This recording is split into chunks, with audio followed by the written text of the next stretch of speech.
Добар ден, почитувани. Во борбата за спречување на ширењето на коронавирусот, новите технологии се повеќе добиваат на значење. Следењето преку паметните телефони на инфицираните или на оние што имале контакт со нив, може да го блокира натамошното ширење на заразата. Но дали тие се ефикасни?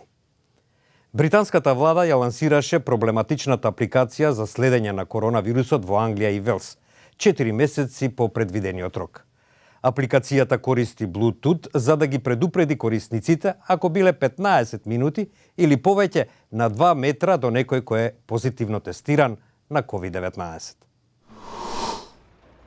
Алатката која ќе биде достапна на повеќе јазици на iPhone, на Apple и на разни телефонски брендови кои користат оперативни системи Android, нуди подобра функционалност, вклучително и резервирање тест и проверка на местата за користење на QR кодови.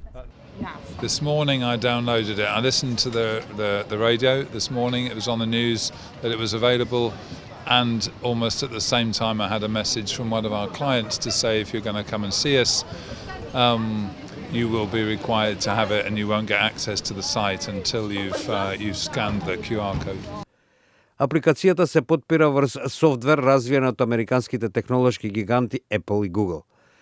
Таа во обид да смири загриженоста за приватноста ги чува сите податоци генерирани на телефоните на луѓето и дозволува информациите лесно да се избришат. Апликацијата се појави по неколку месечно одложување поради проблемите со протекување на лични информации меѓу волонтерите на островот Вајт, кај јужниот англиски брег и на источниот дел на Лондон, Нјухам. Државната национална здравствена служба, која развија латката, ги напушти своите првични напори да создаде поцентрализиран систем за собирање податоци откако се појавија проблеми. Пресвртот уследи по предупредувањата на технолошките експерти дека апликацијата ќе биде помалку ефикасна и оти треба да се префрли на софтверот на Apple и Google. I know that the government was trying to implement that for a while, and then ultimately there was a bit of an issue with it, but I know that it was slightly delayed. That's all I know. Секретарот за здравство Мет Хенкок изјави дека латката е важен чекор напред во борбата против невидливиот убиец. Работевме интензивно со технолошки компании и експерти за приватност за да развиеме безбедна апликација, рече тој. Шкотската влада лансираше своја апликација многу порано, додека Северна Ирска тоа го направи во август. Сепак некои се сомневаат колку ќе биде ефективна апликацијата. Независната добротворна организација Здравствена фондација забелеше дека резултатите од пилот тестовите во текот на летните месеци допрва треба да бидат објавени и оти апликацијата не требаше да се пушти пред да биде сторено тоа. Различни апликации за следење на коронавирусот кои се појавија ширум светот, честопати потпирајќи се врз истата технологија на Apple и Google, и досега има различен успех.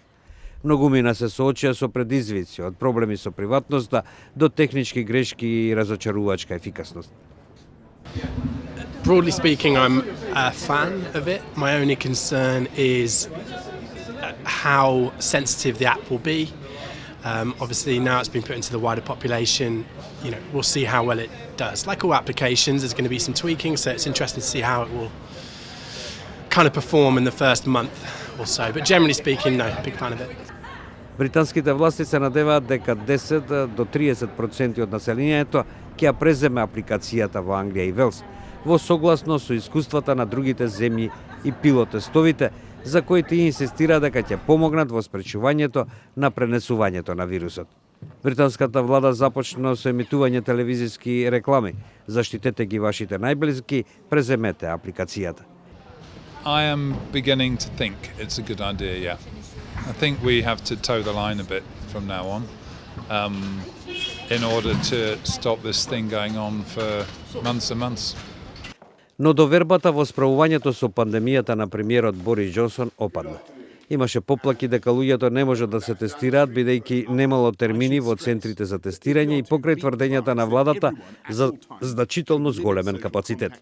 Џонсон деновиве објави низа нови ограничувања, вклучително и рано затворање на пабовите и повторно побара од луѓето да работат од дома, ако е можно.